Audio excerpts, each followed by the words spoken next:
Hey guys, Jinxx here. Real quick, can you guys hear me? If you can, just want to make sure the audio.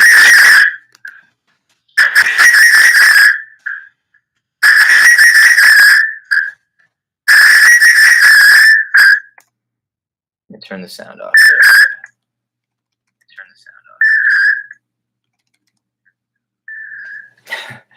All right, can you guys hear me? All right.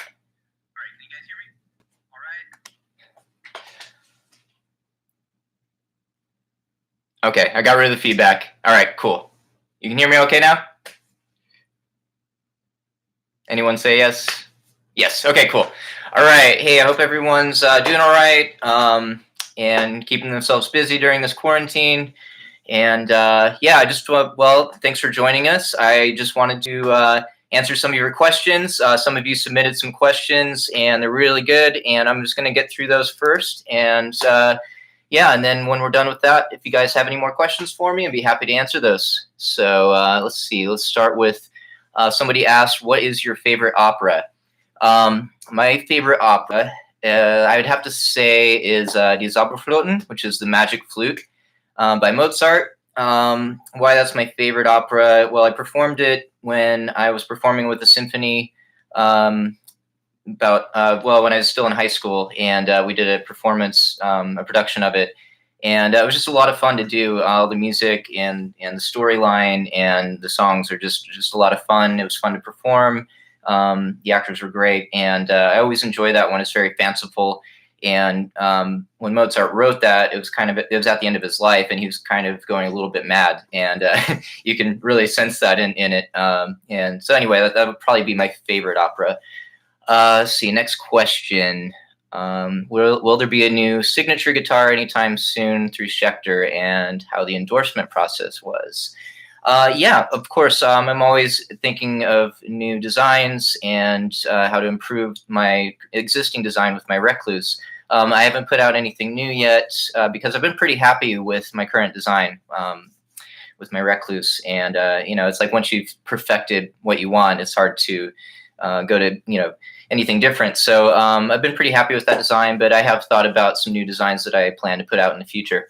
As far as working with Schecter, they've been great from the beginning. Actually, had a lot of friends working with them, working for them, and so when we joined forces with Schecter, it was kind of like they were already family. So guys that were working there were friends of mine throughout my career. I've known them for years, and so yeah, it was just like family. And when we set out about designing my Recluse, I wanted to do something completely different that they hadn't done before, and they were very open to working with me and creating that. And when I walked into the factory floor, which the factory is like here in town in their offices, so it was really easy to just talk to the designers and design it right then and there. And they had this kind of Frankenstein of a body of a guitar they were just experimenting with. And I'm like, oh, that's what I want. I want that shape. So let's make that into my signature. And that's how we developed it.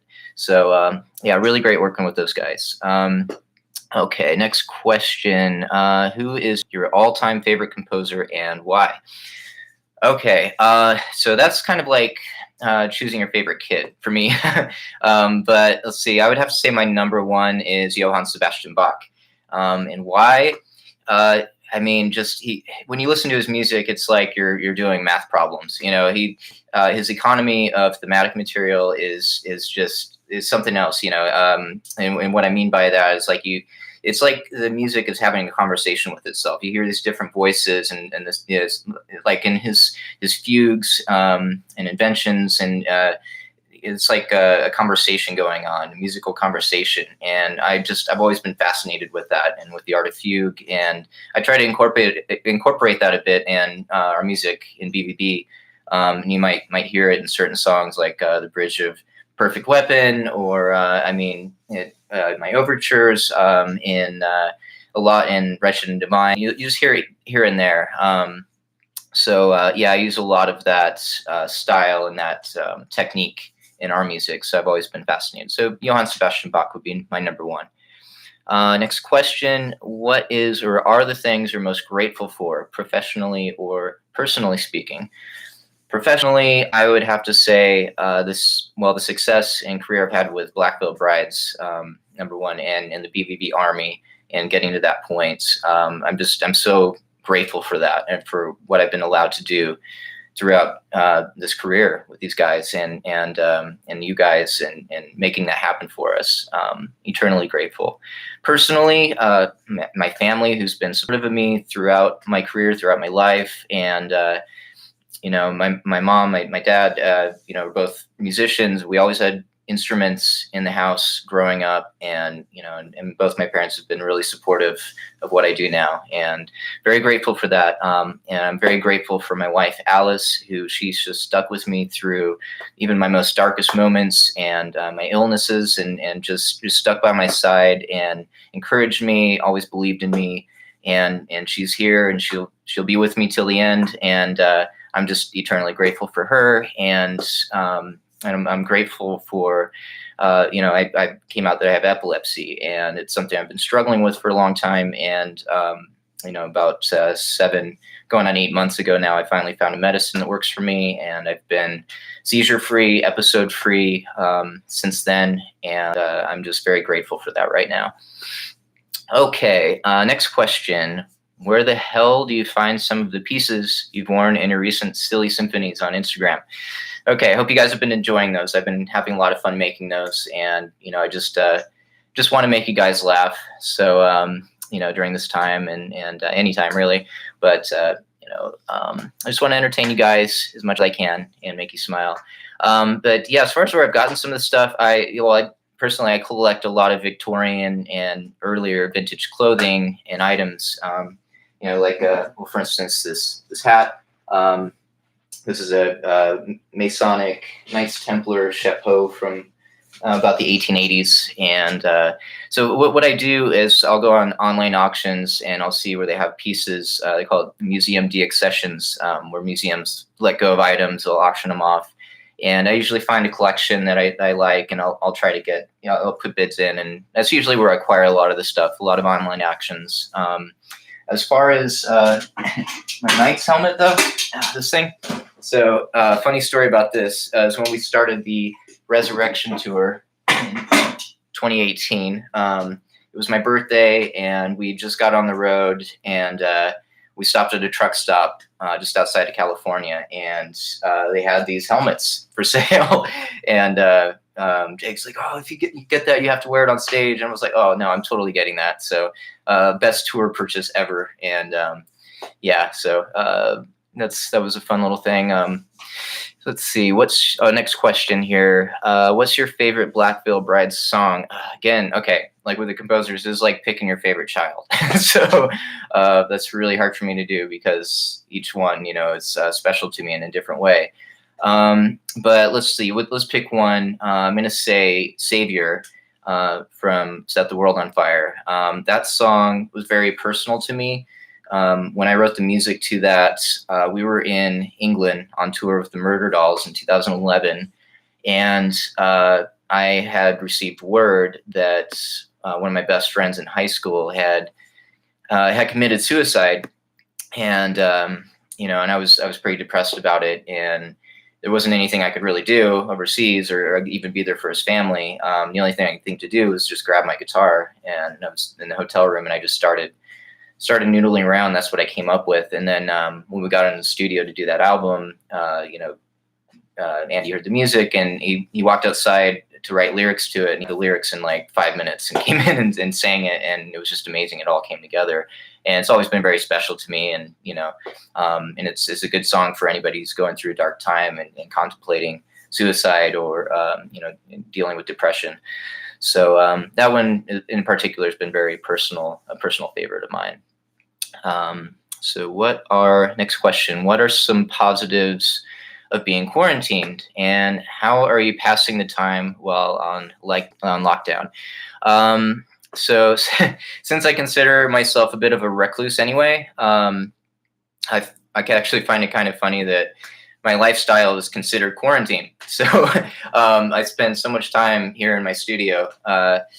And so not too much is really different, because I really don't get out anyway, unless I'm like I go to the gym or go to the store or whatever. Or we go to the beach. Unfortunately, we can't do those things right now. We can go to the grocery store, but it's even that's weird going to the grocery store. Everything's different now, and it's just strange times. But no, what I've been doing to pass the time. I mean, I'm so fortunate, so grateful. I have my studio here.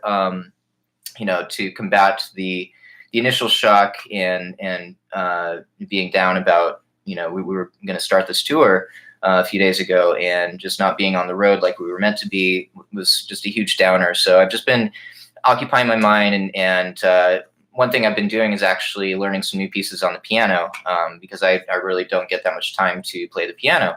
So I've been doing that. My wife's actually been learning piano as well. So it's giving us something to do together, which is fun. I've been getting into yoga, and my wife and I do that together, and that's been really nice and good for meditation and getting, for body and mind. And I highly recommend it. And let's see what else I've been doing a lot. I'm reading a lot, writing a lot, which I do anyway, and just writing new music.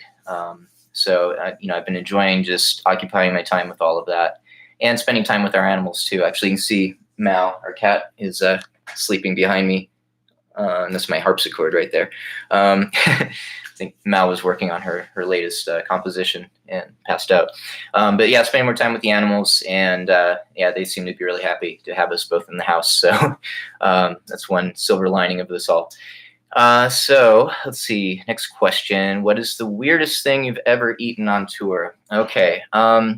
So one thing I've been known in our circle to do on the road is find something really strange and unique to a certain area where we are to eat, something that culturally is acceptable or common dish.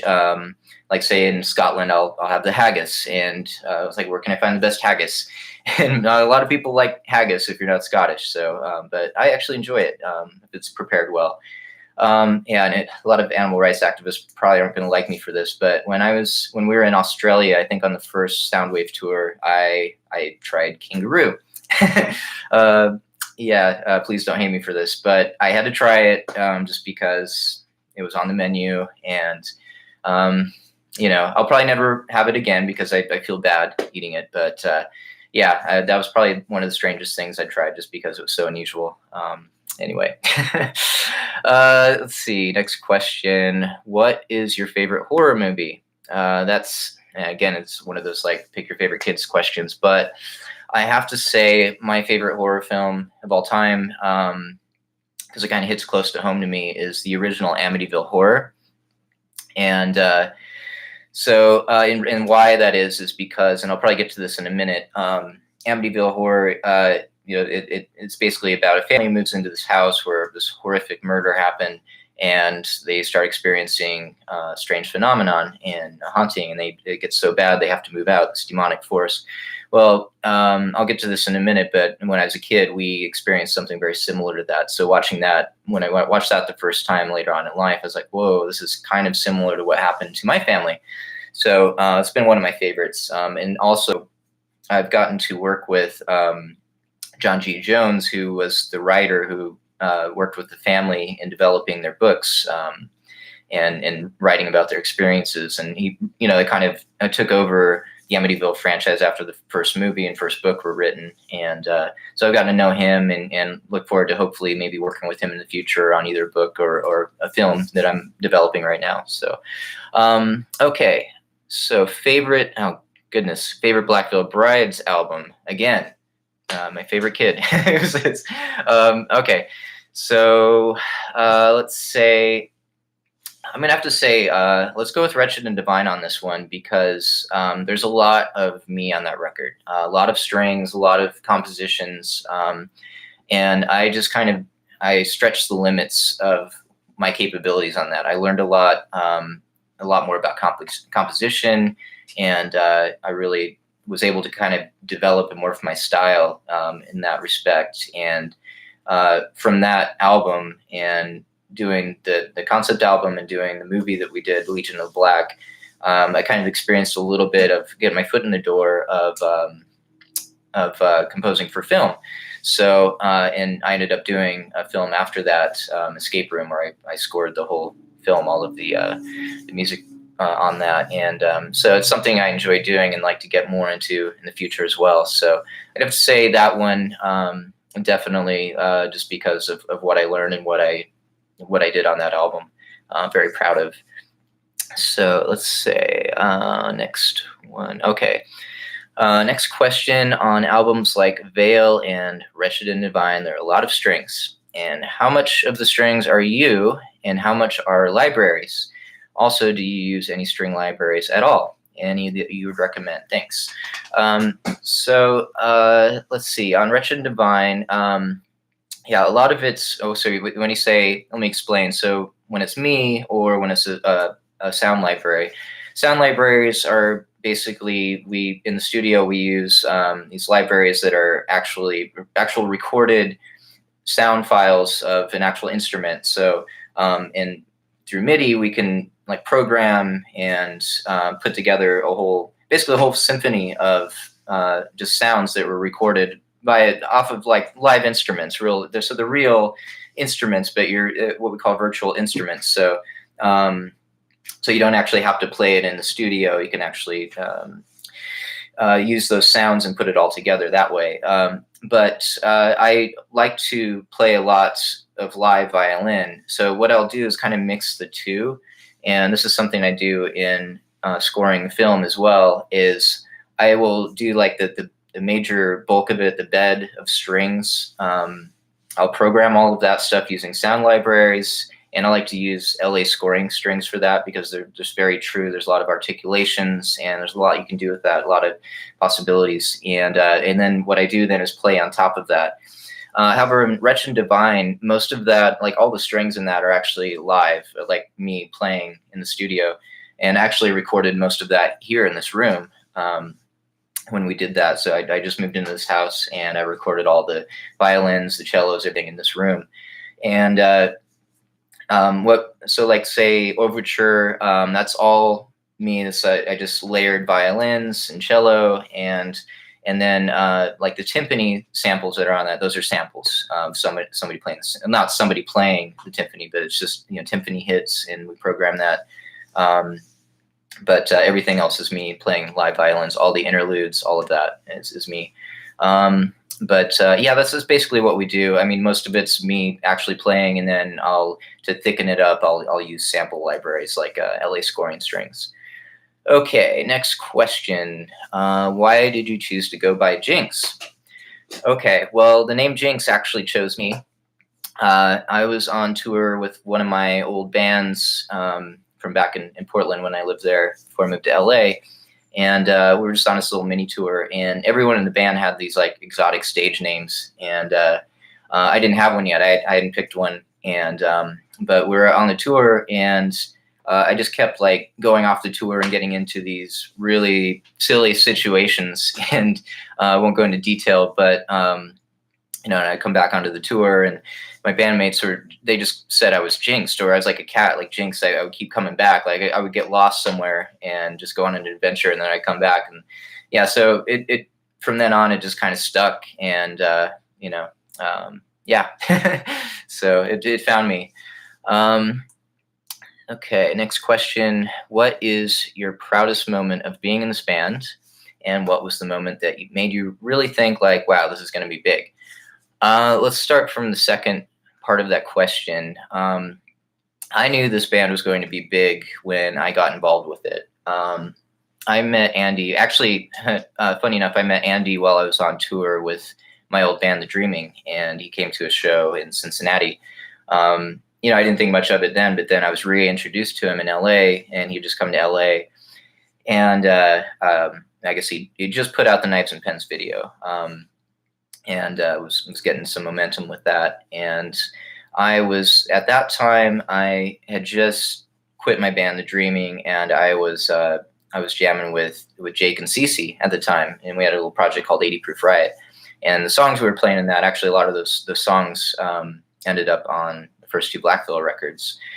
But anyway, yeah, so I was jamming with those guys, and then we met Andy, and it wasn't long after that I got a MySpace message back in the days of MySpace, asking if I wanted to join this band, Black Veil Brides. And I was like, well, I'll check it out. The video's cool. There's a lot of views and a lot of buzz about this band. So I checked it out, and I went to rehearsal, and I was like, yeah, it's cool. I just, I think I was really enjoying writing and working with Jake. And I think at this time, CC had left the project we were working on, and had some other stuff going on. And so it was just me and Jake writing and working together. I was like, as long as I can bring Jake in, then all right, let's do this, and because I knew that if we joined forces, it was gonna be huge. And I just knew right then and there that we had something. And so, and sure enough,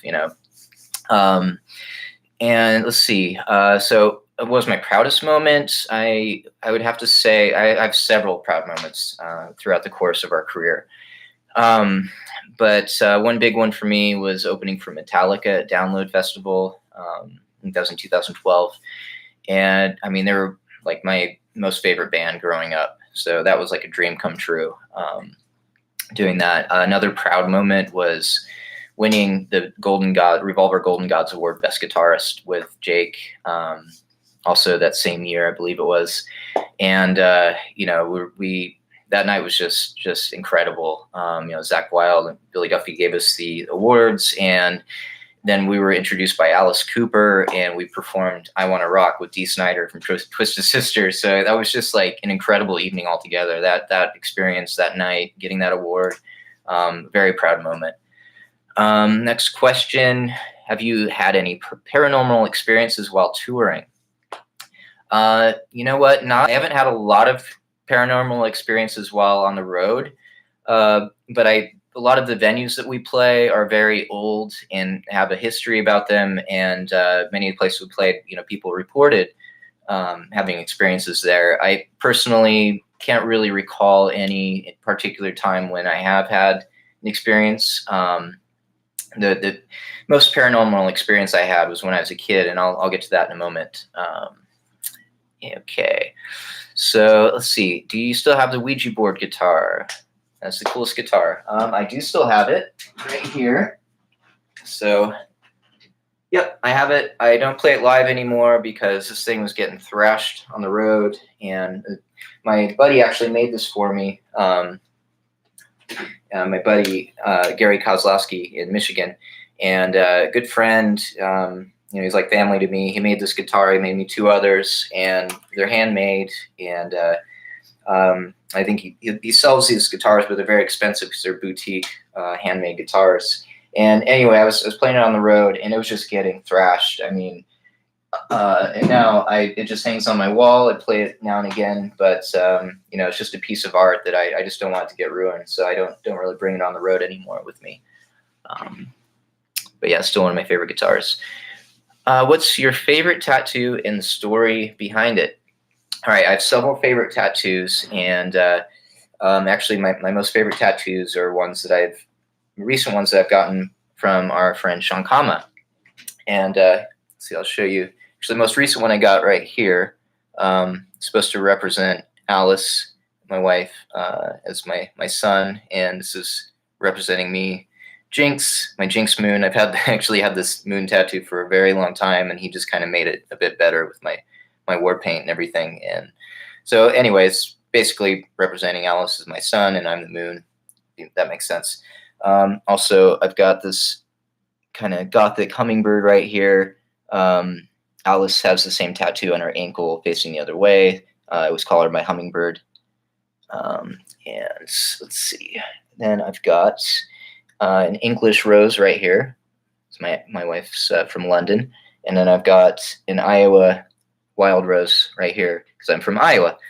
So those are probably my favorite tattoos because they mean the most to me. Other than, of course, my Black Veil tattoos. Those mean a lot as well. We all got together. This was from our first tour, On Leather Wings tour. We all got, those mean a lot to me as well. The Black Veil tattoos. Okay, next one. Okay, here we go. Have you ever had any paranormal experiences that have creeped you out or scared you? Okay, here we go. So yeah, when I was a kid, I was like 6 years old, going on 7, and I still have nightmares about this. I mean, this happened early on in my life, and many many years ago, and it's just bizarre. I still have nightmares. But the house we were living in is in Fort Dodge, Iowa. Well, we lived in it from just after we moved into it just after I was born, and my mom bought this house, and with money that she inherited from when her mom passed away.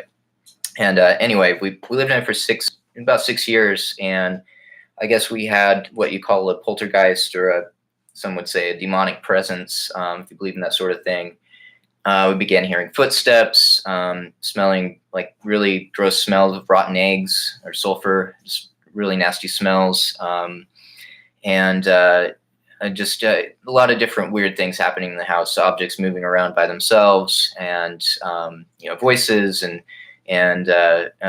my mom saw this thing that came into her room that just freaked her out so bad that it just got to the point where it was so awful what we were experiencing in the house, and it was definitely a dark presence. It was evil, and we had to get out of there. It was we just felt like we couldn't live in the house with this thing going on, and we got out of there. My mom ended up selling the house for half of what she had into it. She lost all her money in this house, and we had to move into a trailer, and we lived in a trailer park for many years after that. We didn't have any money. So it wasn't like we were just like, oh, we want to get out of this house. We want to, like she wanted to make money off of it, or it wasn't that at all. It was really a bad experience and a very scary experience. And like I say, I still have nightmares about it. So on that note, I'm actually developing a film about it that I'm working with a writer and a director right now, and we're working on a script, and basically just a movie based on those events, and hopefully we'll be developing that. That's something else I'm doing in my time in quarantine, so look forward to something about that in the future. Okay, moving on from that. Next question: how long did it take you to master doing your war paint for Black Veil Brides, and what made you decide to go with that look?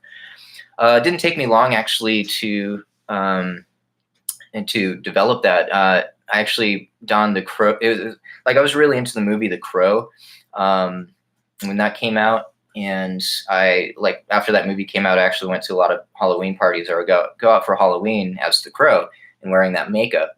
And so I've always liked that makeup from that movie. And then actually, when I was in the band, that I took black paint makeup, but I still had the same kind of Harlequin paint, makeup on my face and that design.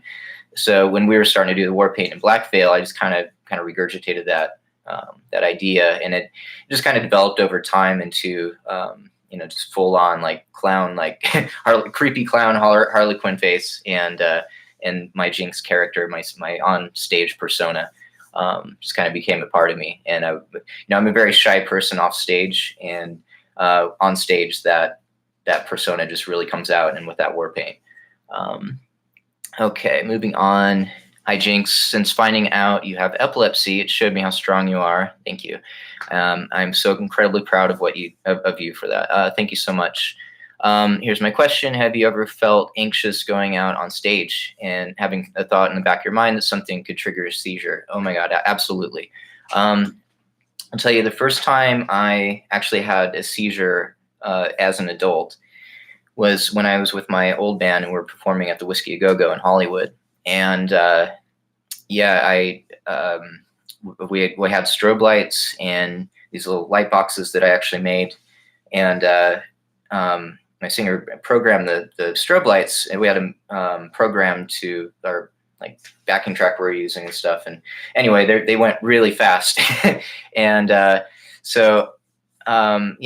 one thing I remember, I was playing a guitar solo, and the next thing I remember, I'm waking up at Cedars-Sinai Hospital down the road from the Whiskey, and just not knowing anything that happened. And basically I went down. I had a full grand mal seizure, and they had to cut my guitar strap off of me because it was just a horrible experience. And from that point, I found out I have epilepsy. So they were pretty sporadic after that, my episodes, or I didn't really have too many seizures, but then they were infrequent. But then the older I got, and as the years went on, they started getting more and more and more severe. And I was taking different medications to try and combat it, and just nothing really seemed to work for me. And then I would go off the medication, and then, but yeah, there's times where I noticed that I was starting to feel, we call it an aura, when you feel like an aura coming on, and you just know, and I get a little shaky.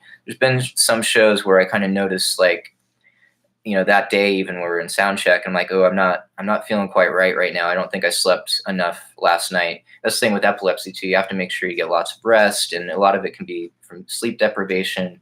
A lot of factors can contribute to triggering an attack. But we always make sure to tell who's ever doing our lights to really go easy on the strobes, or at least, if they're going to happen, just so they're not in my peripheral vision. I'm usually okay. Now that I'm on medication that's working for me, knock on wood, I haven't had any episodes or even felt any auras come on in nearly 8 months now. We're on stage in Mexico City. I had no problems whatsoever. So it's just kind of too early to tell until we do more shows if I'm going to be okay. But I think I'm going to be okay. But yeah, it's a scary feeling, and I usually can tell when they're going to come on. And fortunately, I've only had a couple incidents where I was taken out while I was on stage. But hopefully from now on, that's not going to happen again. So, all right, next question. How do you like your potatoes?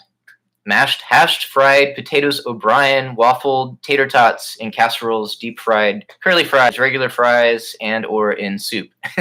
Great question. Great question. All of the above.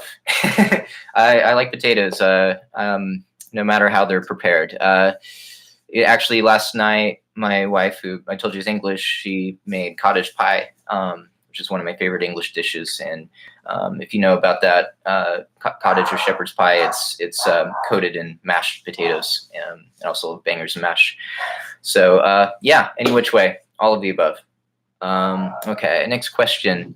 Are there any demos you have that you wish you would have made into a Black Veil record, or possibly could have on in one in the future? Oh yeah, of course. I've got several sessions, Pro Tools sessions, ideas, little clips of riffs and things that are just on my hard drives, on my computer, that, when it comes time to writing, I'll just sift through and see if there's any good ideas that might contribute to our current writing process.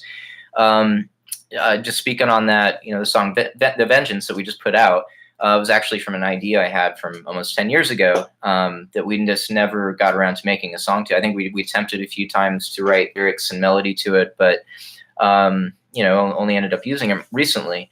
So there's always something in the vault from the past. But yeah, that was a demo. Me and Jake put the demo together, but I had this riff, kind of arpeggiated riff, and I had that beginning idea that was kind of inspired by actually the movie Bill and Ted's Excellent Adventure, when they're all in the mall at the end there, and Beethoven sits at the keyboards, and it's actually an Extreme song, I think, Nuno Betancourt.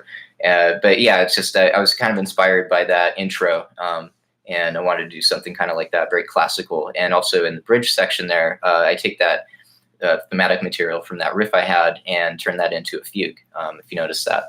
So yeah, that's one I was kind of holding on to for a very long time and finally got to use. So yeah, I've got loads of stuff like that. Not always complete songs, but just like little fragments, riff ideas and stuff. So yeah, we'll see what happens. All right, that's it for the questions that were submitted. Let's see, you guys have any other questions while we still have a little time here? Just ask away, and I'll see if I can get through as many as I can. All right, milk first or cereal first? I guess cereal first and then the milk. All right, let's see. Any new BVB stuff on the way? Oh yeah, we've been writing, and we're gonna use a lot of this time, I think, while we're home to do some more writing. So, do they still make the BC Rich guitars you and Jake use? I don't think they make those anymore, although I'm not really sure, since we're no longer endorsed by them. I know you can find them out there, but yeah, I don't know if they still produce those. I don't think so. Let's see.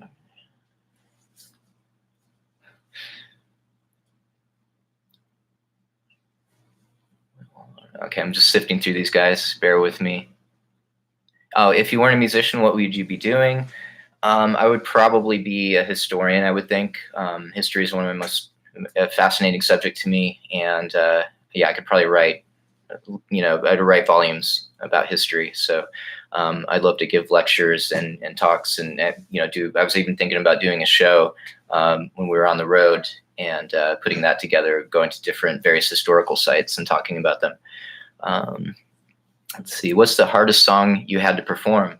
I would say right now, The Vengeance. That intro is insane. That one and Saints of the Blood.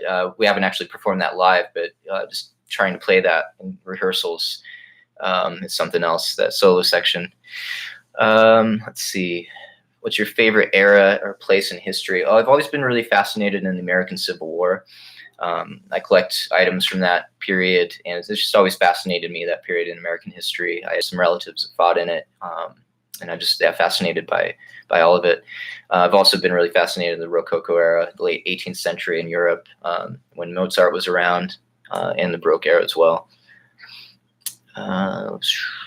Favorite place you've traveled? Again, that's like picking your favorite child. I love traveling through Europe.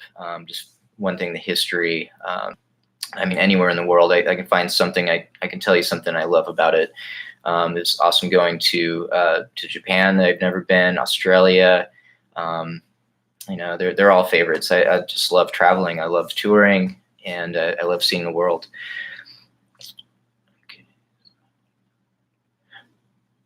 Okay, sorry, just trying to read through these guys. What's the most strange instrument that you own? I don't know if it's so strange. Well, it's not strange to me, but behind me, you see my harpsichord. Harpsichord is actually the predecessor to the modern piano, and it was like what Bach or any of the Baroque composers would have used to write or compose on. And the strings on it are plucked rather than hammered, so it sounds a bit different than a piano.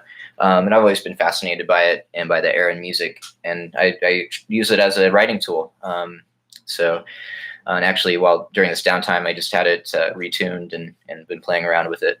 Let's see.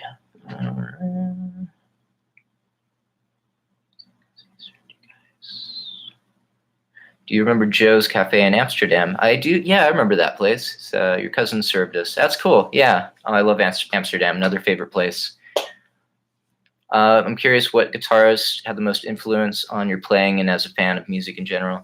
As far as guitarists go, Randy Rhoads, growing up, was my favorite guitarist. And he died tragically when he was only 25 in 1983, I believe. And it was when the tribute record, Randy Rhoads tribute, Ozzy Osbourne. He played with Ozzy Osbourne in the early years of Ozzy's career, and I've just always loved his style. It was very unique and original, and he was also into classical music as well. And that's kind of how I got into classical music, was through learning his technique and just his influence. What's your Starbucks drink? I would have to say the Nitro Cold Brew, hands down. I love my coffee and I love it strong.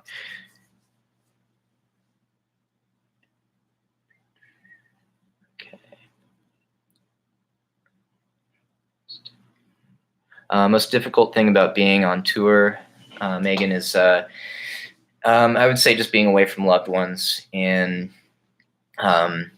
like being away from my wife at home. It can be trying at times, and we try to break it up by seeing each other, having her out for a few days at a time when we can, but yeah, it's hard. It's hard being away from the ones you love. That's the hardest part. The other thing is just being kind of trapped in a small space with so many people on the tour bus. It's not glamorous, and it gets very smelly. That's about it. I love touring. I love traveling. I love playing the shows. So, but those are the things that I don't enjoy about it. Favorite memory of being in Black Veil Brides? I mean, gosh, there's just so many. So many amazing shows, so many amazing places we've seen, and just things we've experienced together that only the five of us can really say that we've shared together. But again, like the crowning moment for me was that Golden Gods where me and Jake won Best Guitarist. All the award shows where we've won something, we've gotten to take home a prize, and just because of you guys helping us get there, but we've just had some amazing moments, and thanks to you guys. All right.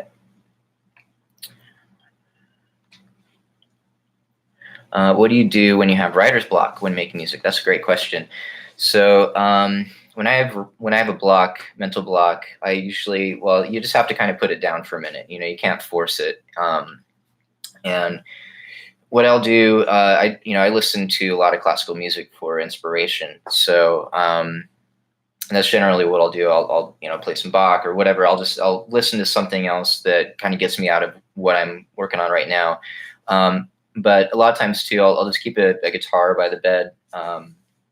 And a lot of times a lot of ideas come to me at night or in the morning when I wake up, or I'll dream about it. And as long as I have an instrument near me, I can pick up and just start kind of noodling it out, hammering it out, and then or just in voice notes, just get the idea down. And that usually helps out a lot. But yeah, you can't force it when you have a block. You just have to kind of just put it away for a minute, do something else to occupy your brain, and get back to it. Another thing that helps too is just working out, going to the gym or something that just kind of like get your body flowing and moving, and then that gets your brain working better too, or just going for a walk even. Let's see.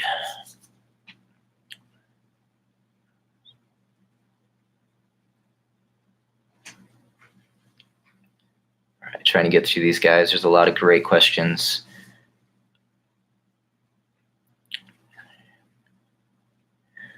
What's the next step for BVB? What's something you all want to accomplish next years to come? Maybe a book, documentary. Man, loads. I mean, we never see ourselves as having hit, the top per se.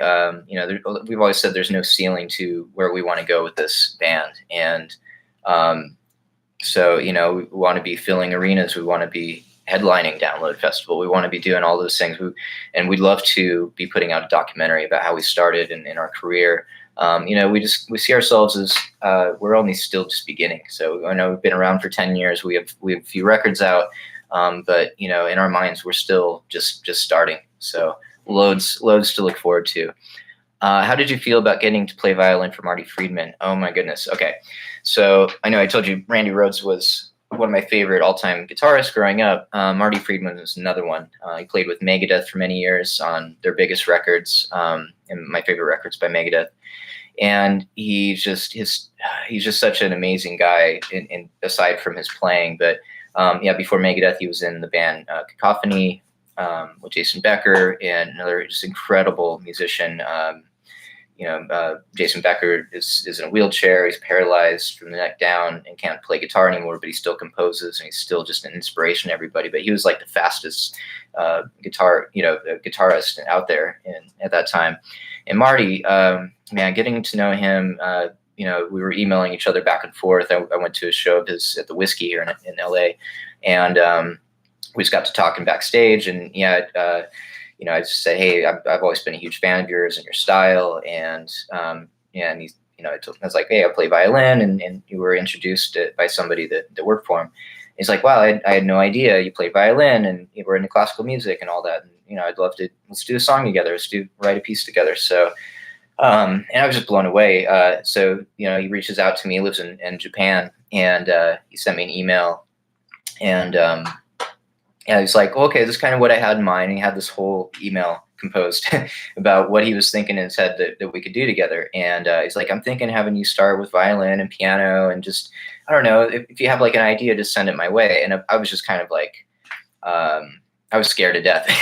Here's this guy I really looked up to, I had a bit of stage fright there, or starstruck. But yeah, he was just so down to earth and so easy to work with. So I went for a walk in my neighborhood, and I remember it was like a full moon, and I was walking around the neighborhood, and there's this house nearby that Phil Hartman used to live in. And anyway, but yeah, he was murdered in there. And I was just like, I had this really spooky thoughts going on in my brain. And I got back and I started playing piano, and it was just these minor chords. And then I just kind of had this little simple idea violin and piano, and then I just recorded it, sent it to him. Didn't hear from him for a few days. I was like, oh, maybe I'll send him another idea or come up with something else. But then what he came back to me with was just incredible. And he's like, oh, I kind of noodled around with your idea a little bit and just, I don't know, what do you think? Is it better? We just kind of kept going back and forth with that. And then we came up with Sorrow and Madness, which is on his Wall of Sound album, if you get a chance to check it out. I'm very proud of doing that with him. It was just an incredible experience. Okay.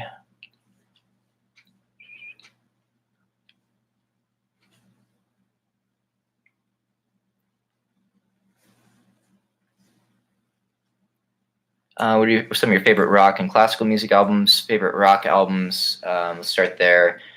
Let's see. Growing up, it was Led Zeppelin 4, Metallica's Black Album. Let's see. Shout at the Devil, Motley Crue.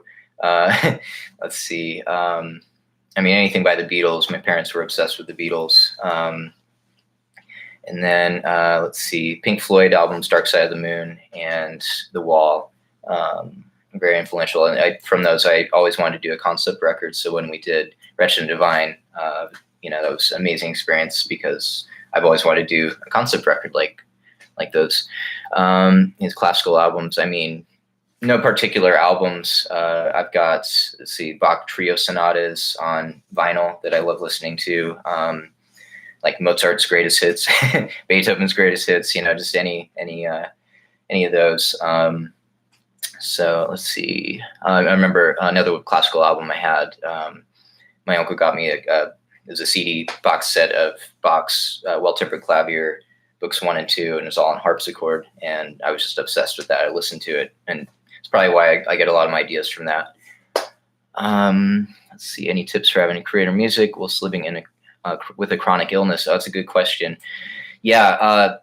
Having a chronic illness, let me tell you from experience, don't let that stop you or keep you down. I never have. I mean, there was a time when I was on different medications where I was just in a fog. I was on the wrong medications and, with the wrong doctor.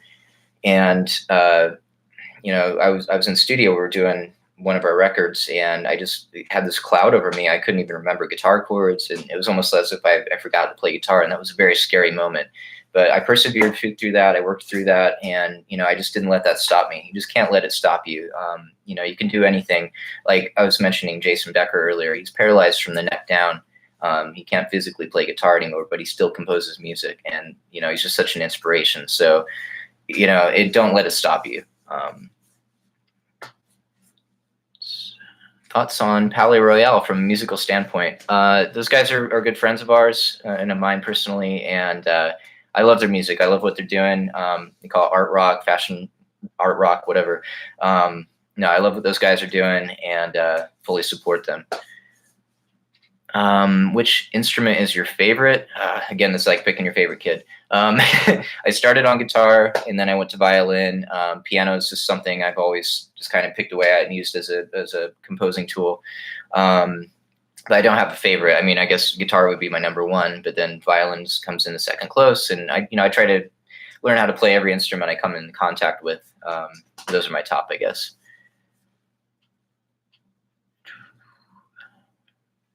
Okay, why are there two versions? Oh, two versions of We Stitch These Wounds, the song. Okay, so I know what you mean by this. So there's an old demo of We Stitch These Wounds, the song that Andy had with his old band in Ohio. And he had a few demos when I first met him, when he came out here to LA. And that was one demo he had. And when we went in the studio to do We Stitch These Wounds, the album, well, Jake had an idea. He had another song that he demoed out that didn't have any lyrics to or anything. And it's weirdest thing how it just kind of worked out. Because it was like, Andy was like, yeah, I like the song, but I kind of want to make it, a little better. It's like the demo's kind of and I, musically it could be a lot better. And he's like, well, what about this idea I have? And I remember that demo that Jake had, and it was actually really major in the beginning, like major key. And I'm like, well, let's make it like a minor key. I suggested make it minor key and just a little darker. And then that just changed everything. Like we put the lyrics to that and the same melody and just somehow miraculously worked like it was meant to be. So that's why there's two different versions. There's the old demo version from, Andy's bandmates in Ohio. And then the one that we revisited when we did We Stitch These Wounds. Oh, let's see. Black Veil Bride's Army, Why Was Unbroken Not on Wretched and Divine? So Unbroken, we actually did that song with our good friend and my producer that I'm good friends with, Sean Bevan. We just did this one-off song with him. It was used for the Avengers soundtrack. And it basically was just a one-off for the soundtrack. And, we just wanted to do a song working with Sean Bevan. He's had a history working with Nine Inch Nails and Marilyn Manson. And it was just kind of a cool, unique song that we put together with him. It was a lot of fun to do, but that was right before we did Ratchet and Divine, and we started working with John Feldman. So we'd already had that song, released it. It was on a soundtrack. That's why it didn't show up on Ratchet and Divine.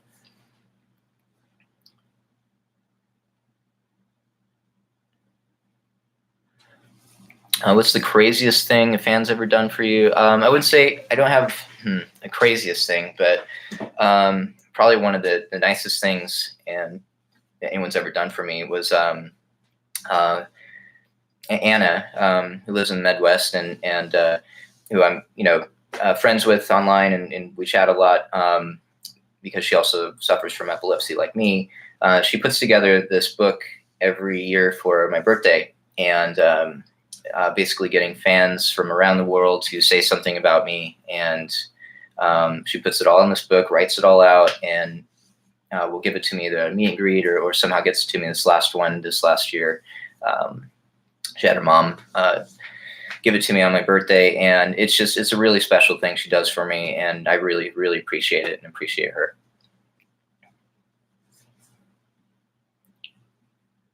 Is there any piece of advice you could give to an introvert trying to boost self-confidence? Yeah, speaking from personal experience, first of all, doing something like this for me, like I say, I'm a very shy person anyway, and reclusive. But I don't know, just getting yourself out there. You just gotta, find something that you're really good at, and work on that and develop that, and then show that to the world. And for me, like, music is how I get out there, how I get out of my introvertedness. And when I'm on stage, I'm a totally different person than I am off stage. And that's the only real advice I could give is. And what gets me over it is just finding something I'm really good at and showing that off. And that works for me.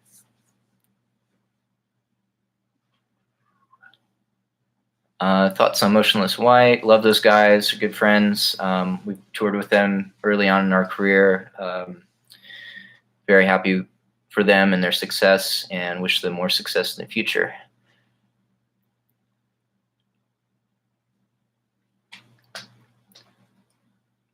What are your thoughts on Steve Vai and Devin Townsend from a musical perspective? Both amazing musicians and had amazing careers. I've always been a big fan of Steve Vai ever since I saw him in, trying to remember, Crossroads, I think was the movie, and he played a Paganini piece, one of those caprices in A minor, and on the guitar, and it was like, whoa, okay, yeah, he's good.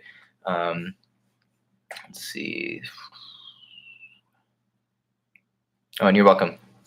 Let's see.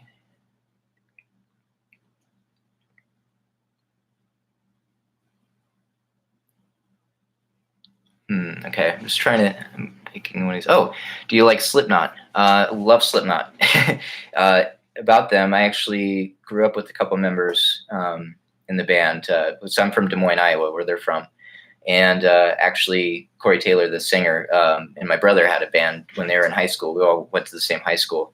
And this was before Slipknot was even a thing. And Corey had this band, Stone Sour, which he still tours with. And actually, yeah, a couple of guys in that band were in that band at the time. And they mostly just did covers and stuff. They had a couple originals. And I think they only played a handful of shows out before my brother left the band. But yeah, that was before Slipknot happened. And when I saw those guys coming up, and the first time I saw Slipknot perform was in a really tiny, crowded room. It's a place called Harry Mary's in Des Moines. And, they were at that time wearing the masks. And I think that was before Corey joined. And but yeah, I was just like, whoa, this is different. And this is going to be something. And sure enough, then Corey joined the band, and they they just took off after that, and amazing. And so yeah, it was cool to kind of see that from the ground up. And yeah, I love those guys. Do you do any warm ups before shows? Oh yeah. What we'll do, me and Jake and CC will sit down and we'll just grab our guitars about an hour and a half hour before the show, and just we'll run through the songs, mostly just the solos and the riffs, and the kind of shreddy, the hardest bits of the songs, and just kind of run through those, get our fingers warmed up and blood flowing a bit. That always really helps that when we're getting on the stage and getting over the initial butterflies that happen, because we still get those, after all these years. So warming up is definitely a necessity before we go on stage. What do you think about Lonnie musically and as a person? Love Lonnie. He's a great fit with us. He's as soon as I met him, I actually met him at one of the Andy Black shows, and he's just the nicest guy. And then as a musician, he's just, I mean, I'll say this in the best way possible, but he's a nerd just like the rest of us. He loves music. He loves trying to do the best that he can and the best of his abilities. He practices all the time, and he's just a great musician and a great guy. So we're happy to have him.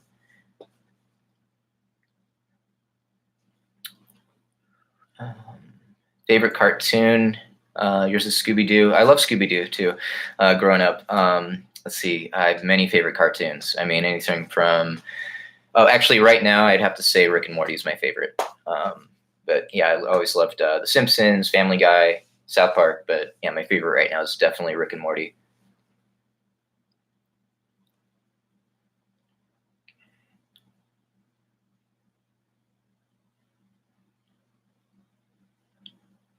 Okay, is there going to be another concept album? I hope so. I love doing Wretched and Divine, so hopefully we'll do another one in the future. It's hard to say. We're writing music right now.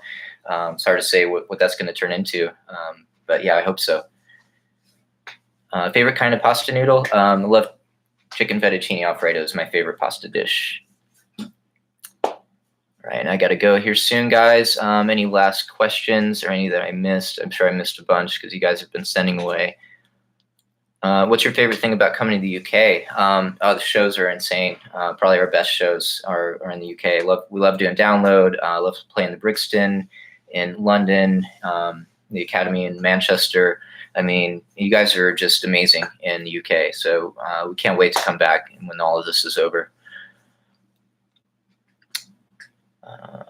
Let's see. When's Restitch coming out? We're going to have news on that soon, so stay tuned.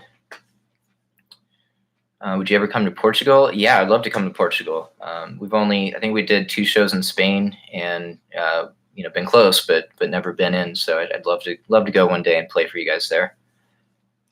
Oh, what is your favorite song to do over in Restitch These Wounds? That's a good one. My favorite one to redo. Let's see.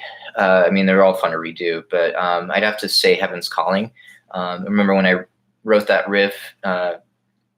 It's kind of a dark, arpeggiated riff, kind of classical. Yeah, it was just kind of fun. It's a difficult song. It's not the easiest to play. But yeah, it was kind of fun relearning that and redoing it, making it better, making it sound like how it's supposed to. Favorite part of meet and greets, just meeting all you guys, and also some of the artwork you guys come up with and give us at the meet and greets is amazing. You guys are so incredibly talented, a lot of you. And anyway, just meeting all of you is always just a great experience and always a positive one before we play.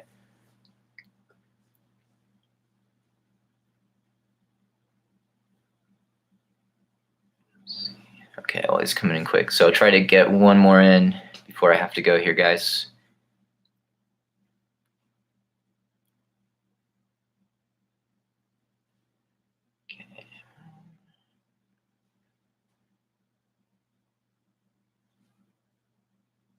All right, guys, any more? Sorry, I'm just reading through these. I'm going to find one more and answer.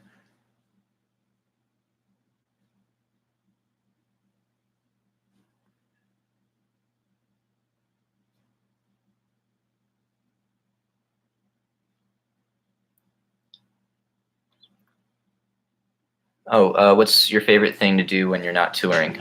That's what I've been doing while we're in quarantine. Like I say, just writing a lot, writing new music. Been reading a lot, and yeah, I'm also developing a film.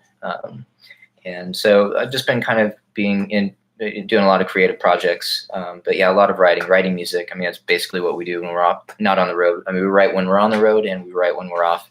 So yeah, that's basically what I do when I'm off the road. And as far as like recreational activities, I love to go hiking, going to the beach, and yeah. All right, that's about all the time I have for you guys today. Thanks for joining us. Hope you guys have enjoyed this, and I've answered most of your questions. Sorry I didn't get to all of them, but you guys take care. Please be well, and we're going to get through this quarantine, and hopefully it'll be over so we can get back on the road and see you guys and play for you. All right, take care.